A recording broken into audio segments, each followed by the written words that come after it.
मैं बात करूंगा। जनाब स्पीकर, सिंध की तकसीम हम कभी भी बर्दाश्त नहीं करेंगे। It's very simple. बोले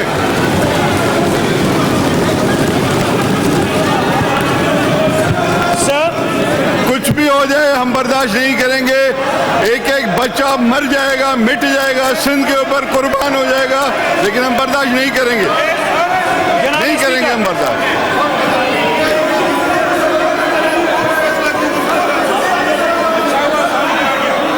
बोले सर, जनाब स्पीकर, ये करारदाद मैं समझता हूं कि ना सिर्फ ये कि अहमियत की हामिल है, बल्कि इस पर तमाम ऑपोजिशन के मेंबर्स को भी बात सुनकर अपना पॉइंट ऑफ व्यू देना चाहिए कि क्या वो ये चाहते हैं कि कोई ऐसा अमल वफाकी हुकूमत, नेशनल असेंबली या सेनेट करे जिससे सूबा सिंध को तकसीम करने की साजिश का आगाज हो।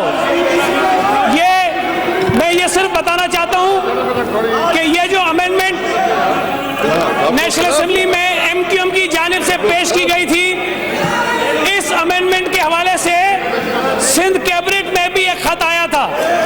3 अगस्त 2019 को सिंध काबीना के इजलास में आईपीसी की मिनिस्ट्री के जरिए एक खत मौसूल हुआ कि नेशनल असेंबली में एमक्यूएम के कुछ अरकान ने आईन पाकिस्तान के आर्टिकल 239(4) को खत्म करने की तरमीम पेश की है। उस पर सिंध हुकूमत और कैबिनेट का मौक़िफ़ आना चाहिए। सिंध कैबिनेट ने ना सिर्फ ये कि उस खत को मुस्तरद किया, बल्कि बड़े वाज़ेह तौर पर यह कहा कि हम किसी भी ऐसे इक़दाम की ना सिर्फ मुखालफत करेंगे, बल्कि हर तरह से डट कर हर ऐसे काम को रोकेंगे जो सिंध की तकसीम के लिए शुरू किया जाएगा। अब इसमें है क्या?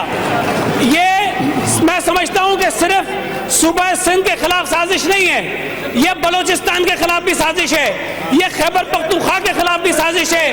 यह सूबे जो छोटे सूबे हैं उन तमाम सूबों के खिलाफ साजिश है। जनाब स्पीकर, आइन बनाने वालों ने आइन जब बनाया था तो उसमें जो तरामीम करने का तरीक़ाकार रखा गया था उसको बड़ा सोच समझ कर रखा गया।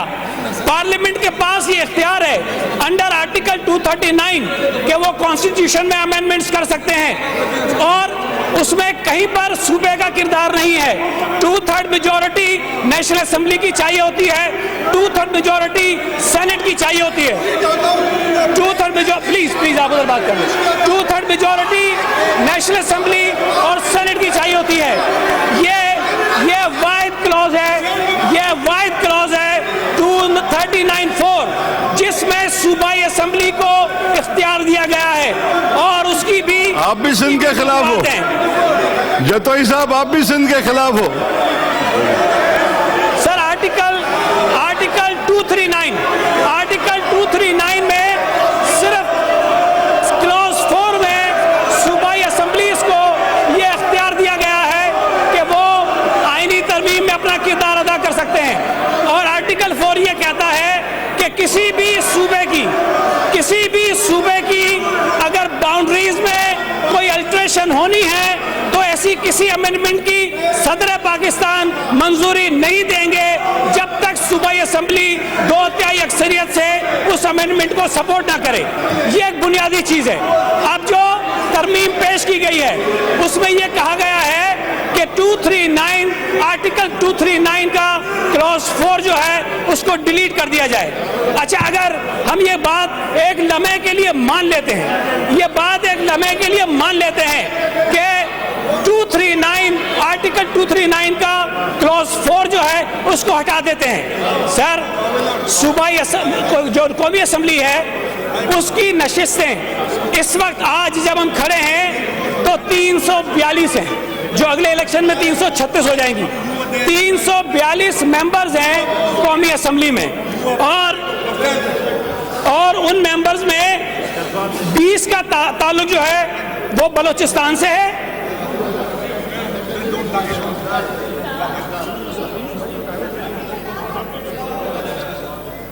हाँ, गला है, उसी 5 तकरीर कंप्लीट किया। सर,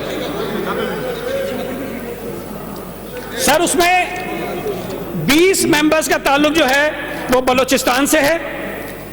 55 मेंबर्स जब ये फाटा वाला मर्जर का प्रोसीजर मुकम्मल हो जाएगा तो वो कहलाएंगे कि खैबर पख्तूनख्वा से 55 मेंबर्स होंगे, पंजाब से 173 मेंबर्स हैं, सूबा सिंध से 75 मेंबर्स हैं और कैपिटल इस्लामाबाद से 3 मेंबर्स हैं और 10 सीटें जो हैं वो माइनॉरिटीज़ की हैं। तो ये मिला के आज ये 342 हैं, लेकिन अगले इलेक्शन में ये कम होके 336 रह जाएंगे। अब इसमें दिलचस्प बात यह है कि अगर आप कंपोजिशन देखें जो सूबों की नशिस्तें हैं उसके हिसाब से, तो अगर 342 के हाउस हो तो 342 में 230 मेंबर से जो है वो 2/3 मेजॉरिटी बनती है। रिलैक्स 2/3 अभी समझ में आ रहा है आप लोगों को, अभी समझ में आ रहा है ना हम क्या कर रहे हैं। बट सर कौमी असेंबली में 342 के हाउस में जो 2/3 मेजॉरिटी बनती है उसके लिए 230 मेंबर चाहिए, 230 की नंबर जो है वो होने चाहिए। और अगर ये 336 हो जाता है नंबर जो नेशनल असेंबली का, तो उस पे जो मेंबर्स बनते हैं वो 225 बनते हैं।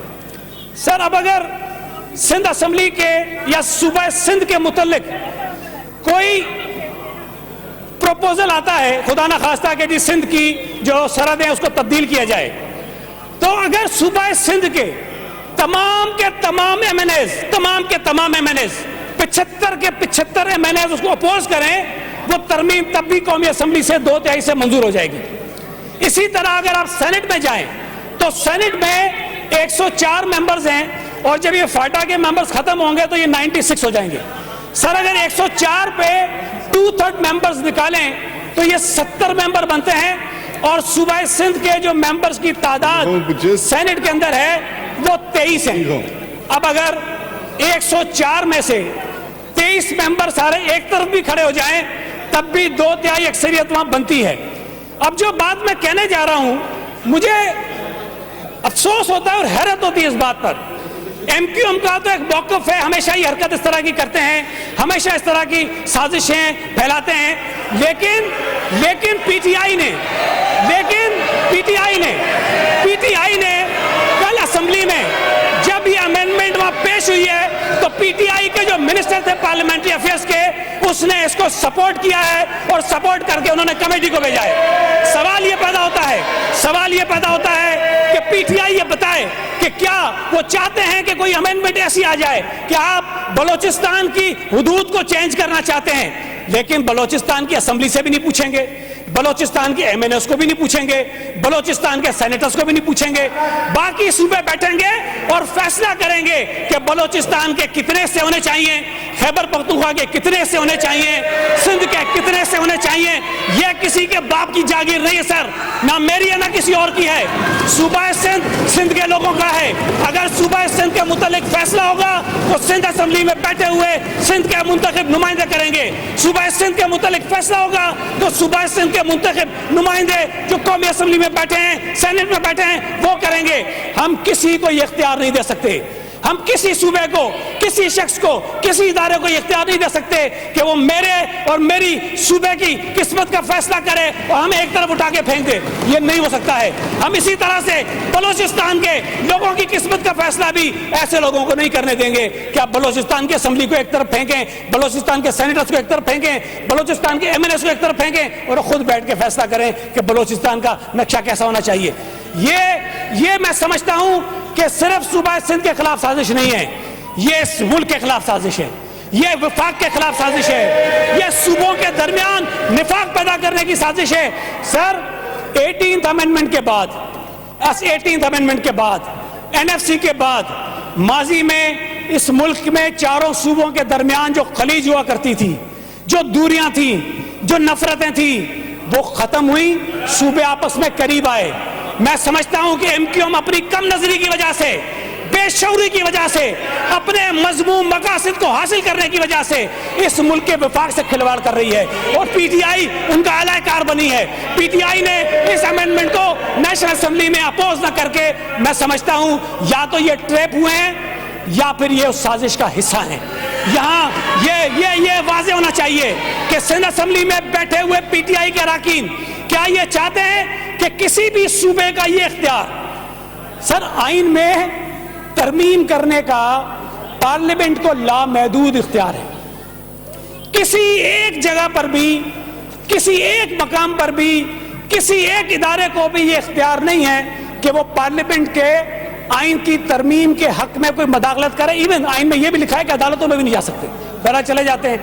सिर्फ एक जगह पे सूबों को यह इख्तियार दिया गया कि वो अपना किरदार इसके अंदर रखते हैं, उनकी मर्जी के बगैर सूबों की हुदूद में किसी किस्म की अल्टरेशन नहीं हो सकती है। यह समझ में आने वाली बात है कि सिर्फ एक जगह क्यों रखा गया है। सर इसलिए रखा गया कि पंजाब की वाज़ेह अक्सरियत है कौमी असेंबली में, वाज़ेह अक्सरियत है।